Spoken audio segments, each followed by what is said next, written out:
Hello बच्चों, आज मैं संबंध एवं फलन से संबंधित प्रश्न नंबर 1 का 5वां का बी बताने जा रहा हूँ। इसको देखिए और समझिए। प्रश्न नंबर 1 है, निर्धारित कीजिए कि क्या निम्नलिखित संबंधों में से प्रत्येक स्वतुल्य सममित तथा संक्रामक हैं। 5वां है कि किसी विशेष समय पर किसी नगर के निवासियों के समुच्चय में निम्नलिखित संबंध आर, फिर बी नंबर डाल देंगे, आर बराबर यक्स कामा वाई सच डेट यक्स तथा वाई एक ही मोहल्ले में रहते हैं। ये पहले वीडियो में बता चुके हैं, ये बी जो है दूसरा वीडियो में बता रहे हैं, ध्यान से देखिए। लिखेंगे हल में लिख दिया जाएगा, दिया है में लिख देंगे माना ए बराबर किसी विशेष समय पर किसी नगर के निवासियों का समुच्चय। ये मान लेंगे कि ए जो है किसी विशेष समय पर किसी नगर के निवासियों का समुच्चय है, और आर बराबर है x comma y such that x तथा वाई एक ही मोहल्ले में रहते हैं।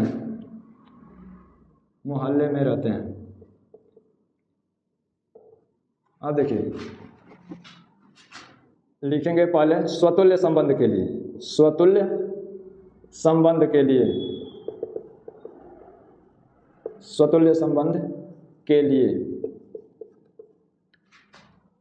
देखिए यक्स तथा वाई एक ही मोहल्ले में रहते हैं, तो हम कह सकते हैं कि यक्स जो है एक ही मोहल्ले में रहते हैं। तो लिखेंगे चूंकि स्वतुल्य में क्या होता है कि वाई की जगह पर यक्स ले लेते हैं, तो इसीलिए लिखा जाएगा चूंकि यक्स तथा यक्स एक ही मोहल्ले में रहते हैं, जब एक ही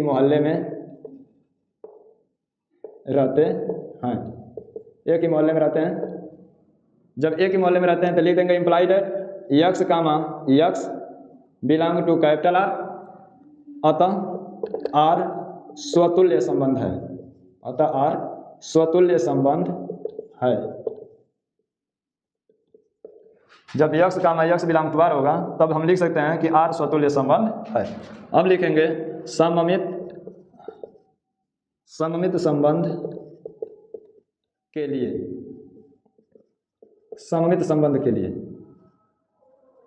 संबंध में क्या होता है कि x comma y belong to R implied है y comma x belong to R, तब आर सममित संबंध होता है। तो यहाँ पर लिखेंगे x comma y belong to R implied है। अब इसके लिए यही लिख दिया जाएगा कि यक्स तथा वाई एक ही मोहल्ले में रहते हैं, एक ही मोहल्ले में रहते हैं। तो जब एक ही मोहल्ले में रहते हैं तो फिर इसका हम क्रम बदलेंगे, वाई तथा यक्स एक ही मोहल्ले में रहते हैं। ध्यान दीजिए, जब यक्स तथा वाई एक ही मोहल्ले में रहते हैं तो वाई तथा यक्स भी करेंगे तभी तो एक ही मोहल्ले में रहते हैं, तो वाई लिख देंगे implied y comma x belong to R. जब x comma y belong to R था तो यक्स तथा वाई एक ही मोहल्ले में रहते हैं, तो वाई तथा यक्स एक ही मोहल्ले में जब रहते हैं तो हम लिख सकते हैं कि y comma x belong to R, अतः आर सममित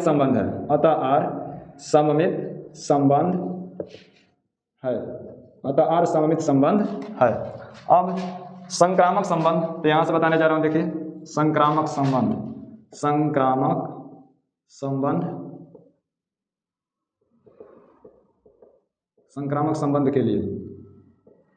संबंध के लिए लिखेंगे x comma y belong to R implied eight.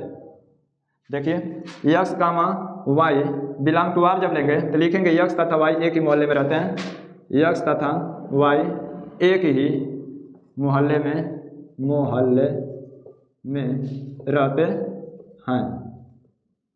रहते हैं, तथा y comma z belong to R implied at. यहाँ यक्स कामा वाई था तो यक्स तथा वाई लिखा गया है, यहाँ वाई कामा जेड लिखे हैं तो यहाँ पर भी लिख देंगे वाई तथा जेड एक ही मोहल्ले में रहते हैं, एक ही मोहल्ले में रहते हैं। अब इससे प्राप्त हो जाएगा, देखिए जब यक्स का वाई बिलोंग टू आर है तो यक्स तथा वाई एक ही मोहल्ले में रहते हैं, और वाई का जेड बिलोंग टू आर तो वाई तथा जेड एक ही मोहल्ले में रहते हैं। तो हम कह सकते हैं कि यक्स तथा जेड एक ही मोहल्ले में रहते हैं। तो लिख देंगे यक्स तथा जेड एक ही मोहल्ले में रहते हैं, एक ही मोहल्ले में रहते हैं। जब एक ही मोहल्ले में रहते हैं तो हम इसको लिख सकते हैं implied x comma z belong to R, अतः आर संक्रामक